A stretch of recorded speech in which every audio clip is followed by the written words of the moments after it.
ফজরের নামাজে লেট হলেও আমি চেষ্টা করি নামাজ পড়ার। তারপর এখানে চা খেয়েছি, মাহির জন্য খিচুড়ি করেছি এবং দাদি এবং মায়ের জন্য আবারও আমি চা করেছি। তারপর এখানে মাহির টিফিনের জন্য আমি এগরোল বানিয়েছি। এবার এখানে এগরোল খিচুড়ি প্রায় কমপ্লিট। মাহিকে তুলিয়ে ব্রাশ করে এখানে মাহিকে আমি প্রথমে খাইয়ে দিলাম। তারপরে এখানে আমি মাহিকে রেডি করিয়ে তারপরে ওকে পাঠিয়ে দিলাম স্কুলের জন্য। এবং এখানে আমি এই যে ঝাড় দেওয়া, ঘর গুছানো প্রায় আমার কমপ্লিট হয়ে গেছে। এখানে রাজের জন্য আবার আমি খাবার পাঠালাম, রুটি এবং সবজি, আম। মায়েরও প্রায় রান্না কমপ্লিট।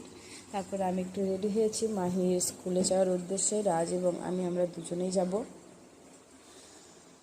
তারপর এখানে দেখতে পাচ্ছ আমাদের সবার পাট প্রায় কাটার মুহূর্তে, অনেক বড় হয়েছে, আমাদেরও কাটার মুহূর্তেই পাট।